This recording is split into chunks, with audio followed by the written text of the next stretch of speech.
ਇੱਕ ਪਿੰਡ ਵਿੱਚ ਇੱਕ ਬਹੁਤ ਹੀ ਗਿਆਨੀ ਪੰਡਿਤ ਰਹਿੰਦਾ ਸੀ। ਇੱਕ ਦਿਨ ਉਹ ਆਪਣੇ ਬਚਪਨ ਦੇ ਦੋਸਤ ਨਾਲ ਮਿਲਣੇ ਦੇ ਲਈ ਦੂਸਰੇ ਪਿੰਡ ਜਾ ਰਿਹਾ ਸੀ। ਉਸਦਾ ਦੋਸਤ ਬਚਪਨ ਤੋਂ ਹੀ ਗੂੰਗਾ ਅਤੇ ਇੱਕ ਲੱਤ ਤੋਂ ਅਪਾਹਜ ਸੀ। ਉਸਦੇ ਦੋਸਤ ਦਾ ਪਿੰਡ ਕਾਫੀ ਦੂਰ ਸੀ। ਰਸਤੇ ਵਿੱਚ ਕਾਫੀ ਛੋਟੇ-ਛੋਟੇ ਪਿੰਡ ਪੈਂਦੇ ਸੀ। ਪੰਡਿਤ ਆਪਣੀ ਧੁਨ ਵਿੱਚ ਅੱਗੇ ਚਲਾ ਜਾ ਰਿਹਾ ਸੀ। ਜਦੀ ਰਸਤੇ ਵਿੱਚ ਉਸ ਨੂੰ ਇੱਕ ਆਦਮੀ ਹੋਰ ਮਿਲ ਗਿਆ। ਉਹ ਵੀ ਪੰਡਿਤ ਦੇ ਨਾਲ-ਨਾਲ ਚੱਲਣ ਲੱਗਾ। ਪੰਡਿਤ ਨੇ ਸੋਚਿਆ, ਚਲੋ ਚੰਗਾ ਹੀ ਹੋਇਆ, ਨਾਲ-ਨਾਲ ਚੱਲਣੇ ਨਾਲ ਸਫ਼ਰ ਜਲਦੀ ਕੱਟ ਜਾਵੇਗਾ। ਤੁਰਦੇ-ਤੁਰਦੇ ਪੰਡਿਤ ਨੇ ਉਸ ਆਦਮੀ ਤੋਂ ਉਸਦਾ ਨਾਮ ਪੁੱਛਿਆ ਤਾਂ ਉਸ ਆਦਮੀ ਨੇ ਆਪਣਾ ਨਾਮ ਮਹਾਕਾਲ ਦੱਸਿਆ।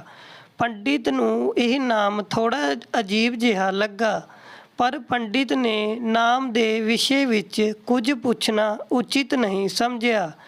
ਦੋਵੇਂ ਹੌਲੀ-ਹੌਲੀ ਸਾਥ ਚੱਲ ਹੀ ਰਹੇ ਸੀ। ਜਦੀ ਰਸਤੇ ਵਿੱਚ ਇੱਕ ਪਿੰਡ ਆਇਆ ਤਾਂ ਮਹਾਕਾਲ ਨੇ ਪੰਡਿਤ ਨੂੰ ਕਿਹਾ, ਤੁਸੀਂ ਅੱਗੇ ਚਲੋ, ਮੈਨੂੰ ਇਸ ਪਿੰਡ ਵਿੱਚ ਇੱਕ ਸੰਦੇਸ਼ਾ ਦੇਣਾ ਹੈ। ਮੈਂ ਤੁਹਾਡੇ ਨਾਲ ਅੱਗੇ ਮਿਲਦਾ ਹਾਂ। ਪੰਡਿਤ ਨੇ ਕਿਹਾ, ਠੀਕ ਹੈ, ਅਤੇ ਉਹ ਅੱਗੇ ਦੀ ਤਰਫ ਚੱਲ ਦਿੱਤਾ। ਜਦੀ ਪਿੰਡ ਵਿੱਚ ਖਬਰ ਫੈਲੀ ਕਿ ਇੱਕ ਵਿਅਕਤੀ ਨੂੰ ਮੱਝ ਨੇ ਮਾਰ ਦਿੱਤਾ ਹੈ। ਜਿਵੇਂ ਹੀ ਮੱਝ ਨੇ ਉਸ ਵਿਅਕਤੀ ਨੂੰ ਮਾਰਿਆ, ਠੀਕ ਥੋੜ੍ਹੀ ਹੀ ਦੇਰ ਵਿੱਚ ਮਹਾਕਾਲ ਵਾਪਿਸ ਆ ਗਿਆ। ਫਿਰ ਤੁਰਦੇ-ਤੁਰਦੇ ਦੋਵੇਂ ਇੱਕ ਦੂਸਰੇ ਪਿੰਡ ਦੇ ਬਾਹਰ ਪਹੁੰਚਦੇ ਹਨ, ਜਿਸ ਜਗ੍ਹਾ ਪਰ ਇੱਕ ਛੋਟਾ ਜਿਹਾ ਮੰਦਿਰ ਬਣਿਆ ਸੀ ਅਤੇ ਰੁਕਣੇ ਦਾ ਪ੍ਰਬੰਧ ਵੀ ਚੰਗਾ ਲੱਗ ਰਿਹਾ ਸੀ। ਪੰਡਿਤ ਦੇ ਦੋਸਤ ਦਾ ਪਿੰਡ ਵੀ ਉੱਥੇ ਤੋਂ ਹੁਣੇ ਕਾਫੀ ਦੂਰ ਸੀ ਅਤੇ ਰਾਤ ਵੀ ਹੋਣੇ ਵਾਲੀ ਸੀ। ਤਾਂ ਪੰਡਿਤ ਨੇ ਮਹਾਕਾਲ ਨੂੰ ਕਿਹਾ, ਰਾਤ ਹੋਣੇ ਵਾਲੀ ਹੈ, ਪੂਰਾ ਦਿਨ ਤੁਰਦੇ-ਤੁਰਦੇ ਥਕਾਨ ਵੀ ਲੱਗ ਰਹੀ ਹੈ ਅਤੇ ਭੁੱਖ ਵੀ ਲੱਗ ਰਹੀ ਹੈ। ਅਸੀਂ ਇੱਥੇ ਹੀ ਭੋਜਨ ਕਰਕੇ ਆਰਾਮ ਕਰ ਲੈਂਦੇ ਹਾਂ। ਕੱਲ੍ਹ ਸਵੇਰੇ ਆਰਾਮ ਨਾਲ ਅੱਗੇ ਦਾ ਸਫ਼ਰ ਕਰਾਂਗੇ। ਮਹਾਕਾਲ ਨੇ ਕਿਹਾ, ਠੀਕ ਹੈ, ਮੈਨੂੰ ਇਸ ਪਿੰਡ ਵਿੱਚ ਕਿਸੇ ਨੂੰ ਕੋਈ ਜ਼ਰੂਰੀ ਸਮਾਨ ਦੇਣਾ ਹੈ। ਤੁਸੀਂ ਖਾਣਾ ਖਾ ਕੇ ਆਰਾਮ ਕਰੋ, ਮੈਂ ਬਾਅਦ ਵਿੱਚ ਆ ਕੇ ਖਾ ਲਵਾਂਗਾ। ਇੰਨਾ ਕਹਿ ਕੇ ਉਹ ਉੱਥੇ ਤੋਂ ਚਲਾ ਗਿਆ। ਪਰ ਉਸਦੇ ਜਾਂਦੇ ਹੀ ਕੁਝ ਦੇਰ ਬਾਅਦ ਉਸ ਪਿੰਡ ਵਿੱਚ ਧੂੰਆਂ ਉੱਠਦਾ ਦਿਖਾਈ ਦਿੱਤਾ ਅਤੇ ਦੇਖਦੇ ਹੀ ਦੇਖਦੇ ਪੂਰੇ ਪਿੰਡ ਵਿੱਚ ਅੱਗ ਲੱਗ ਗਈ। ਪੰਡਿਤ ਨੇ ਹੈਰਾਨੀ ਨਾਲ ਸੋਚਿਆ ਕਿ ਇਹ ਮਹਾਕਾਲ ਜਿੱਥੇ ਵੀ ਜਾਂਦਾ ਹੈ, ਉੱਥੇ ਕਿਸੇ ਨਾ ਕਿਸੇ ਤਰ੍ਹਾਂ ਦਾ ਨੁਕਸਾਨ ਜ਼ਰੂਰ ਹੋ ਜਾਂਦਾ ਹੈ। ਕੁਝ ਤਾਂ ਗੜਬੜ ਹੈ। ਪਰ ਪੰਡਿਤ ਨੇ ਰਾਤ ਵਿੱਚ ਮਹਾਕਾਲ ਨਾਲ ਇਸ ਗੱਲ ਦਾ ਕੋਈ ਜ਼ਿਕਰ ਨਹੀਂ ਕੀਤਾ। ਸਵੇਰੇ ਦੋਨਾਂ ਨੇ ਫਿਰ ਆਪਣੀ ਮੰਜ਼ਿਲ ਦੀ ਤਰਫ ਤੁਰਨਾ ਸ਼ੁਰੂ ਕਰ ਦਿੱਤਾ। ਕੁਝ ਹੀ ਦੇਰ ਵਿੱਚ ਫਿਰ ਇੱਕ ਪਿੰਡ ਆਇਆ ਤਾਂ ਮਹਾਕਾਲ ਨੇ ਫਿਰ ਪੰਡਿਤ ਨੂੰ ਕਿਹਾ, ਤੁਸੀਂ ਅੱਗੇ ਤੁਰਦੇ ਜਾਓ, ਮੈਂ ਕੁਝ ਦੇਰ ਵਿੱਚ ਤੁਹਾਨੂੰ ਮਿਲਦਾ ਹਾਂ। ਮੈਨੂੰ ਇਸ ਪਿੰਡ ਵਿੱਚ ਵੀ ਕੁਝ ਜ਼ਰੂਰੀ ਕੰਮ ਹੈ। ਮੈਂ ਕੰਮ ਕਰਕੇ ਤੁਹਾਨੂੰ ਅੱਗੇ ਮਿਲਦਾ ਹਾਂ। ਇਹ ਕਹਿ ਕੇ ਮਹਾਕਾਲ ਜਾਣ ਲੱਗਾ। ਪਰ ਇਸ ਵਾਰ ਪੰਡਿਤ ਅੱਗੇ ਨਹੀਂ ਵਧਿਆ, ਬਲਕਿ ਉੱਥੇ ਹੀ ਖੜਾ ਹੋ ਕੇ ਮਹਾਕਾਲ ਨੂੰ ਦੇਖਦਾ ਰਿਹਾ ਕਿ ਹੁਣ ਉਹ ਕਿੱਥੇ ਜਾਂਦਾ ਹੈ ਅਤੇ ਕਿਆ ਕਰਦਾ ਹੈ। ਜਦੀ ਲੋਕਾਂ ਦੀ ਆਵਾਜ਼ ਸੁਣਾਈ ਦੇਣ ਲੱਗੀ ਕਿ ਕਿਸੇ ਵਿਅਕਤੀ ਨੂੰ ਸੱਪ ਨੇ ਕੱਟ ਲਿਆ ਹੈ ਅਤੇ ਉਹ ਮਰ ਗਿਆ ਹੈ। ਠੀਕ ਉਸੀ ਸਮੇਂ ਮਹਾਕਾਲ ਫਿਰ ਤੋਂ ਪੰਡਿਤ ਦੇ ਕੋਲ ਪਹੁੰਚ ਗਿਆ। ਪਰ ਇਸ ਵਾਰ ਪੰਡਿਤ ਨੂੰ ਬਰਦਾਸ਼ਤ ਨਹੀਂ ਹੋਇਆ। ਉਸਨੇ ਮਹਾਕਾਲ ਤੋਂ ਪੁੱਛ ਹੀ ਲਿਆ ਕਿ ਤੂੰ ਜਿਸ ਪਿੰਡ ਵਿੱਚ ਜਾਂਦਾ ਹੈ, ਉੱਥੇ ਕੋਈ ਨਾ ਕੋਈ ਨੁਕਸਾਨ ਜ਼ਰੂਰ ਹੋ ਜਾਂਦਾ ਹੈ। ਕਿਆ ਤੂੰ ਮੈਨੂੰ ਦੱਸ ਸਕਦਾ ਹੈ, ਐਸਾ ਕਿਉਂ ਹੋ ਰਿਹਾ ਹੈ? ਤਾਂ ਮਹਾਕਾਲ ਨੇ ਜਵਾਬ ਦਿੱਤਾ, ਪੰਡਿਤ ਜੀ, ਤੁਸੀਂ ਤਾਂ ਮੈਨੂੰ ਬਹੁਤ ਬੜੇ ਗਿਆਨੀ ਮਾਲੂਮ ਪਏ ਸੀ, ਇਸ ਲਈ ਮੈਂ ਤੁਹਾਡੇ ਨਾਲ ਤੁਰਨ ਲੱਗਾ ਸੀ, ਕਿਉਂਕਿ ਗਿਆਨਵਾਨਾਂ ਦਾ ਸਾਥ ਬਹੁਤ ਚੰਗਾ ਹੁੰਦਾ ਹੈ। ਪਰੰਤੂ ਤੁਸੀਂ ਹੁਣੇ ਤੱਕ ਸਮਝ ਨਹੀਂ ਪਾਏ ਕਿ ਮੈਂ ਕੌਣ ਹਾਂ। ਪੰਡਿਤ ਨੇ ਕਿਹਾ, ਮੈਂ ਸਮਝ ਗਿਆ ਹਾਂ, ਪਰ ਮੈਨੂੰ ਕੁਝ ਸ਼ੰਕਾ ਹੈ। ਜੇਕਰ ਤੁਸੀਂ ਹੀ ਆਪਣਾ ਗੁਪਤ ਪਰਿਚੈ ਦੇ ਦਿਓ ਤਾਂ ਮੈਨੂੰ ਸ਼ੰਕਾ ਨਹੀਂ ਹੋਵੇਗੀ। ਮਹਾਕਾਲ ਨੇ ਜਵਾਬ ਦਿੱਤਾ, ਮੈਂ ਜਮਦੂਤ ਹਾਂ ਅਤੇ ਯਮਰਾਜ ਦੀ ਆਗਿਆ ਨਾਲ ਉਹਨਾਂ ਲੋਕਾਂ ਦੇ ਪ੍ਰਾਣ ਹਰਨ ਕਰਦਾ ਹਾਂ ਜਿਨ੍ਹਾਂ ਦੀ ਉਮਰ ਪੂਰੀ ਹੋ ਚੁੱਕੀ ਹੈ। ਹਾਲਾਂਕਿ ਪੰਡਿਤ ਨੂੰ ਪਹਿਲਾਂ ਤੋਂ ਹੀ ਇਸ ਗੱਲ ਦੀ ਸ਼ੰਕਾ ਸੀ, ਫਿਰ ਵੀ ਮਹਾਕਾਲ ਦੇ ਮੂੰਹ ਤੋਂ ਸੁਣ ਕੇ ਪੰਡਿਤ ਘਬਰਾ ਗਿਆ, ਪਰ ਫਿਰ ਤੋਂ ਹਿੰਮਤ ਕਰਕੇ ਪੁੱਛਿਆ, ਜੇਕਰ ਐਸੀ ਗੱਲ ਹੈ ਅਤੇ ਤੂੰ ਸੱਚਮੁੱਚ ਜਮਦੂਤ ਹੈ ਤਾਂ ਦੱਸੋ, ਅਗਲੀ ਮੌਤ ਕਿਸ ਦੀ ਹੈ? ਜਮਦੂਤ ਨੇ ਜਵਾਬ ਦਿੱਤਾ, ਅਗਲੀ ਮੌਤ ਤੁਹਾਡੇ ਉਸੀ ਦੋਸਤ ਦੀ ਹੈ ਜਿਸ ਨਾਲ ਤੁਸੀਂ ਮਿਲਣ ਜਾ ਰਹੇ ਹੋ ਅਤੇ ਉਸਦੀ ਮੌਤ ਦਾ ਕਾਰਨ ਵੀ ਤੁਸੀਂ ਹੀ ਬਣੋਗੇ। ਇਹ ਗੱਲ ਸੁਣ ਕੇ ਪੰਡਿਤ ਘਬਰਾ ਗਿਆ। ਪੰਡਿਤ ਸੋਚ ਵਿੱਚ ਪੈ ਗਿਆ ਕਿ ਜੇਕਰ ਵਾਸਤਵ ਵਿੱਚ ਇਹ ਜਮਦੂਤ ਹੋਇਆ ਤਾਂ ਉਸਦੀ ਗੱਲ ਸਹੀ ਹੋਵੇਗੀ। ਮੇਰੇ ਕਾਰਨ ਮੇਰੇ ਬਚਪਨ ਦੇ ਸਭ ਤੋਂ ਚੰਗੇ ਦੋਸਤ ਦੀ ਮੌਤ ਹੋ ਜਾਵੇਗੀ। ਇਸ ਲਈ ਚੰਗਾ ਇਹੀ ਹੋਵੇਗਾ ਕਿ ਮੈਂ ਆਪਣੇ ਦੋਸਤ ਨਾਲ ਮਿਲਣ ਹੀ ਨਾ ਜਾਵਾਂ। ਘੱਟ ਤੋਂ ਘੱਟ ਮੈਂ ਤਾਂ ਉਸਦੀ ਮੌਤ ਦਾ ਕਾਰਨ ਨਹੀਂ ਬਣੂੰਗਾ। ਮਹਾਕਾਲ ਨੇ ਕਿਹਾ, ਤੂੰ ਜੋ ਸੋਚ ਰਿਹਾ ਹੈ ਉਹ ਸਭ ਮੈਨੂੰ ਪਤਾ ਹੈ, ਮਗਰ ਤੇਰੇ ਆਪਣੇ ਦੋਸਤ ਨਾਲ ਮਿਲਣੇ ਨਾ ਜਾਣੇ ਨਾਲ ਨਿਯਤੀ ਨਹੀਂ ਬਦਲ ਜਾਵੇਗੀ। ਤੇਰੇ ਦੋਸਤ ਦੀ ਮੌਤ ਨਿਸ਼ਚਿਤ ਹੈ, ਉਹ ਅਗਲੇ ਕੁਝ ਹੀ ਪਲ ਵਿੱਚ ਘਟਿਤ ਹੋਣ ਵਾਲੀ ਹੈ। ਮਹਾਕਾਲ ਦੇ ਮੂੰਹ ਤੋਂ ਐਸੀ ਗੱਲਾਂ ਸੁਣ ਕੇ ਪੰਡਿਤ ਨੂੰ ਝਟਕਾ ਜਿਹਾ ਲੱਗਾ, ਕਿਉਂਕਿ ਮਹਾਕਾਲ ਨੇ ਉਸਦੇ ਮਨ ਦੀ ਗੱਲ ਜਾਣ ਲਈ ਸੀ, ਜੋ ਕਿ ਇੱਕ ਸਧਾਰਨ ਵਿਅਕਤੀ ਲਈ ਸੰਭਵ ਨਹੀਂ ਹੈ। ਹੁਣ ਤਾਂ ਪੰਡਿਤ ਨੂੰ ਵਿਸ਼ਵਾਸ ਹੋ ਗਿਆ ਕਿ ਇਹ ਸੱਚਮੁੱਚ ਵਿੱਚ ਹੀ ਜਮਦੂਤ ਹੈ। ਉਹ ਆਪਣੇ ਦੋਸਤ ਦੀ ਮੌਤ ਦਾ ਕਾਰਨ ਨਾ ਬਣੇ, ਇਸ ਲਈ ਪੰਡਿਤ ਪਿੱਛੇ ਦੀ ਤਰਫ ਮੁੜਿਆ ਅਤੇ ਆਪਣੇ ਪਿੰਡ ਦੀ ਤਰਫ ਜਾਣ ਲੱਗਾ। ਪਰੰਤੂ ਜਿਵੇਂ ਹੀ ਪੰਡਿਤ ਮੁੜਿਆ, ਉਸਦਾ ਦੋਸਤ ਤੇਜ਼ੀ ਨਾਲ ਉਸਦੀ ਤਰਫ ਆਉਂਦਾ ਹੋਇਆ ਦਿਖਾਈ ਦਿੱਤਾ, ਜੋ ਪੰਡਿਤ ਨੂੰ ਦੇਖ ਕੇ ਬਹੁਤ ਖੁਸ਼ ਦਿਖ ਰਿਹਾ ਸੀ।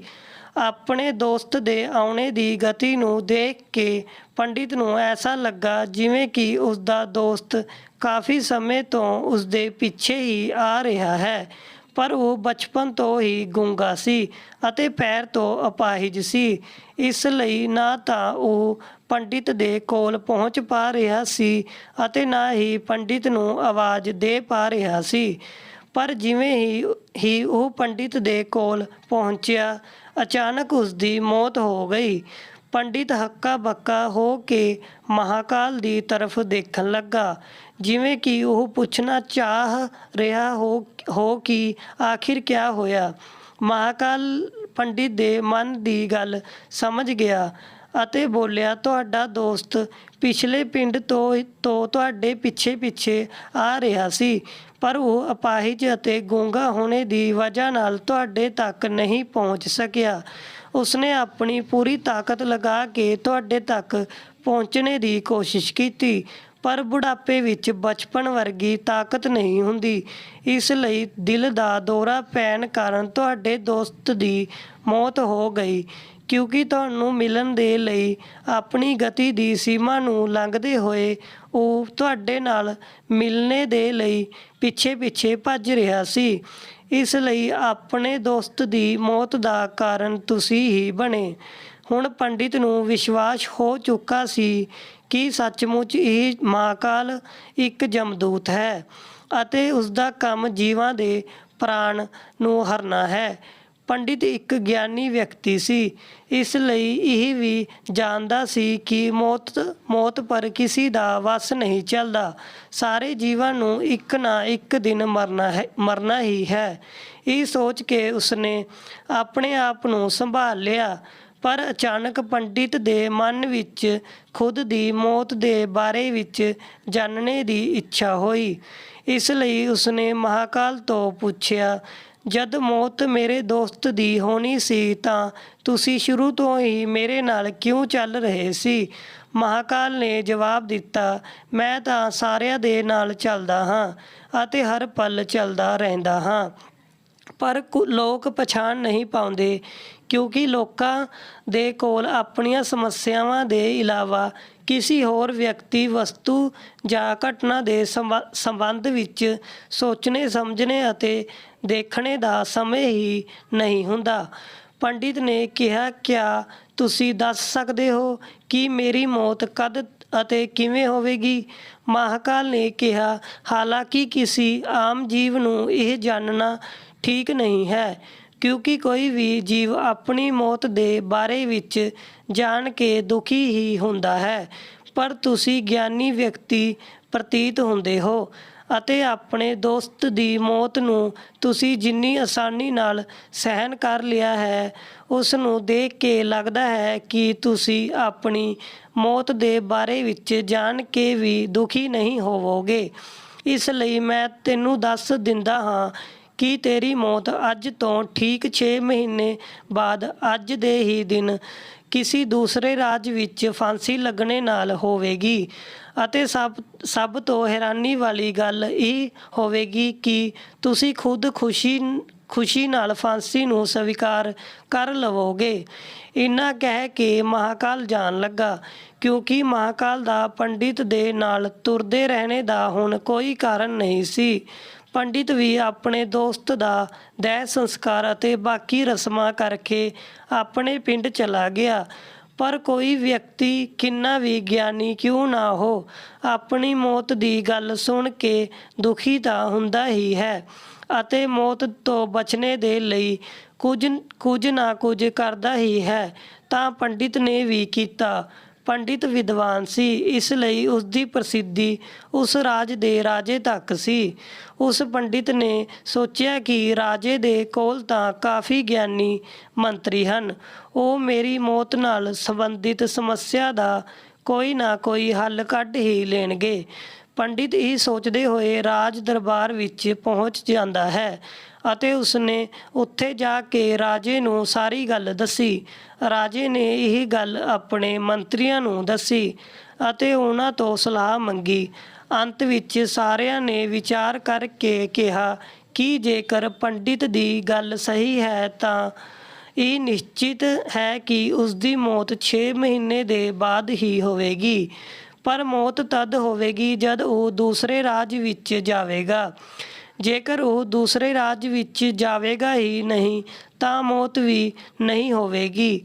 ਮੰਤਰੀਆਂ ਦੀ ਇਹ ਸਲਾਹ ਰਾਜੇ ਨੂੰ ਵੀ ਠੀਕ ਲੱਗੀ। ਬਹੁਤ ਸੋਚ ਸਮਝ ਕੇ ਰਾਜੇ ਨੇ ਪੰਡਿਤ ਦੇ ਰਹਿਣੇ ਦਾ ਇੰਤਜ਼ਾਮ ਮਹਿਲ ਵਿੱਚ ਹੀ ਕਰ ਦਿੱਤਾ ਅਤੇ ਰਾਜੇ ਦੇ ਹੁਕਮ ਦੇ ਬਿਨਾਂ ਉਸ ਪੰਡਿਤ ਨਾਲ ਕਿਸੇ ਨੂੰ ਵੀ ਮਿਲਣ ਨਹੀਂ ਦਿੱਤਾ ਜਾਂਦਾ ਸੀ। ਪਰ ਪੰਡਿਤ ਕਿਤੇ ਵੀ ਆ ਜਾ ਸਕਦਾ ਸੀ ਤਾਂ ਕਿ ਪੰਡਿਤ ਨੂੰ ਇਹ ਨਾ ਲੱਗੇ ਕਿ ਉਹ ਰਾਜੇ ਦੀ ਕੈਦ ਵਿੱਚ ਹੈ। ਪਰੰਤੂ ਪੰਡਿਤ ਡਰ ਦੇ ਕਾਰਨ ਖੁਦ ਹੀ ਕਿਤੇ ਆਉਂਦਾ ਜਾਂਦਾ ਨਹੀਂ ਸੀ। ਹੌਲੀ-ਹੌਲੀ ਪੰਡਿਤ ਦੀ ਮੌਤ ਦਾ ਸਮੇਂ ਨਜ਼ਦੀਕ ਆਉਣ ਲੱਗਾ ਅਤੇ ਉਹ ਵੀ ਦਿਨ ਆ ਗਿਆ ਜਿਸ ਦਿਨ ਪੰਡਿਤ ਦੀ ਮੌਤ ਹੋਣੇ ਵਾਲੀ ਸੀ। ਪੰਡਿਤ ਆਪਣੀ ਮੌਤ ਨੂੰ ਲੈ ਕੇ ਬਹੁਤ ਚਿੰਤਿਤ ਸੀ, ਇਸ ਲਈ ਉਸ ਦਿਨ ਪੰਡਿਤ ਡਰ ਦੇ ਮਾਰੇ ਜਲਦੀ ਹੀ ਸੋ ਗਿਆ ਤਾਂ ਕਿ ਜਲਦੀ ਨਾਲ ਉਹ ਰਾਤ ਬੀਤ ਜਾਵੇ ਅਤੇ ਅਗਲਾ ਦਿਨ ਆ ਜਾਵੇ ਤਾਂ ਮੌਤ ਟਲ ਸਕੇ। ਪਰ ਪੰਡਿਤ ਨੂੰ ਖੁਦ ਨੀਂਦ ਵਿੱਚ ਚੱਲਣੇ ਦੀ ਬਿਮਾਰੀ ਸੀ ਅਤੇ ਇਸ ਬਿਮਾਰੀ ਦੇ ਬਾਰੇ ਵਿੱਚ ਉਹ ਖੁਦ ਵੀ ਨਹੀਂ ਜਾਣਦਾ ਸੀ ਅਤੇ ਰਾਜਾ ਦੇ ਕਿਸੇ ਵੈਦ ਨੂੰ ਦੱਸਣੇ ਦਾ ਤਾਂ ਪ੍ਰਸ਼ਨ ਹੀ ਨਹੀਂ ਉੱਠਦਾ। ਉਸੀ ਰਾਤ ਪੰਡਿਤ ਨੂੰ ਨੀਂਦ ਵਿੱਚ ਤੁਰਨੇ ਦਾ ਦੌਰਾ ਪਿਆ। ਉਹ ਉੱਠਿਆ ਅਤੇ ਜੇਲ੍ਹ ਤੋਂ ਨਿਕਲ ਕੇ ਤਬੇਲੇ ਵਿੱਚ ਗਿਆ। ਪੰਡਿਤ ਰਾਜੇ ਦਾ ਖਾਸ ਮਹਿਮਾਨ ਸੀ, ਇਸ ਲਈ ਕਿਸੇ ਪਹਿਰੇਦਾਰ ਨੇ ਵੀ ਉਸ ਨੂੰ ਨਹੀਂ ਰੋਕਿਆ ਅਤੇ ਨਾ ਹੀ ਕਿਸੇ ਤਰ੍ਹਾਂ ਦੀ ਪੁੱਛਗਿੱਛ ਕੀਤੀ। ਤਬੇਲੇ ਵਿੱਚ ਪਹੁੰਚ ਕੇ ਉਹ ਸਭ ਤੋਂ ਤੇਜ਼ ਚੱਲਣੇ ਵਾਲੇ ਘੋੜੇ ਦੀ ਪਿੱਠ ਪਰ ਸਵਾਰ ਹੋ ਕੇ ਨੀਂਦ ਵਿੱਚ ਹੀ ਰਾਜ ਦੀ ਸੀਮਾ ਦੇ ਬਾਹਰ ਦੂਸਰੇ ਰਾਜ ਵਿੱਚ ਚਲਾ ਗਿਆ। ਇੰਨਾ ਹੀ ਨਹੀਂ, ਉਹ ਦੂਸਰੇ ਰਾਜ ਦੇ ਰਾਜ ਮਹਿਲ ਪਹੁੰਚ ਗਿਆ ਅਤੇ ਉਸ ਮਹਿਲ ਦੇ ਪਹਿਰੇਦਾਰ ਨੇ ਵੀ ਉਸ ਨੂੰ ਨਹੀਂ ਰੋਕਿਆ ਅਤੇ ਨਾ ਹੀ ਕੋਈ ਪੁੱਛਗਿੱਛ ਕੀਤੀ। ਸਾਰੇ ਲੋਕ ਰਾਤ ਦੇ ਅੰਤਿਮ ਪਹਿਰ ਹੋਣੇ ਦੇ ਕਾਰਨ ਨੀਂਦ ਵਿੱਚ ਸੀ ਅਤੇ ਉਹ ਪੰਡਿਤ ਸਿੱਧਾ ਰਾਜੇ ਦੇ ਬੈੱਡਰੂਮ ਵਿੱਚ ਪਹੁੰਚ ਗਿਆ, ਜਿੱਥੇ ਰਾਜਾ ਅਤੇ ਰਾਣੀ ਸੋ ਰਹੇ ਸੀ। ਉੱਥੇ ਪੰਡਿਤ ਵੀ ਜਾ ਕੇ ਲੇਟ ਗਿਆ। ਸਵੇਰ ਹੋਈ ਤਾਂ ਰਾਜਾ ਨੇ ਪੰਡਿਤ ਨੂੰ ਰਾਣੀ ਦੇ ਕੋਲ ਸੁੱਤਾ ਹੋਇਆ ਦੇਖਿਆ, ਜਿਸ ਨਾਲ ਰਾਜਾ ਬਹੁਤ ਗੁੱਸਾ ਹੋਇਆ ਅਤੇ ਪੰਡਿਤ ਨੂੰ ਗ੍ਰਿਫਤਾਰ ਕਰ ਲਿਆ ਗਿਆ। ਪੰਡਿਤ ਨੂੰ ਤਾਂ ਕੁਝ ਸਮਝ ਵਿੱਚ ਹੀ ਨਹੀਂ ਆ ਰਿਹਾ ਸੀ ਕਿ ਆਖਿਰ ਦੂਸਰੇ ਰਾਜ ਵਿੱਚ ਅਤੇ ਰਾਜੇ ਦੇ ਬੈੱਡਰੂਮ ਵਿੱਚ ਉਹ ਕਿਵੇਂ ਪਹੁੰਚ ਗਿਆ। ਪਰ ਉੱਥੇ ਇਹ ਸਭ ਸੁਣਨੇ ਵਾਲਾ ਕੌਣ ਸੀ? ਰਾਜੇ ਨੇ ਪੰਡਿਤ ਨੂੰ ਦਰਬਾਰ ਵਿੱਚ ਹਾਜ਼ਰ ਕਰਨੇ ਦਾ ਹੁਕਮ ਦਿੱਤਾ। ਕੁਝ ਸਮੇਂ ਬਾਅਦ ਪੰਡਿਤ ਨੂੰ ਦਰਬਾਰ ਵਿੱਚ ਲਿਆਇਆ ਗਿਆ।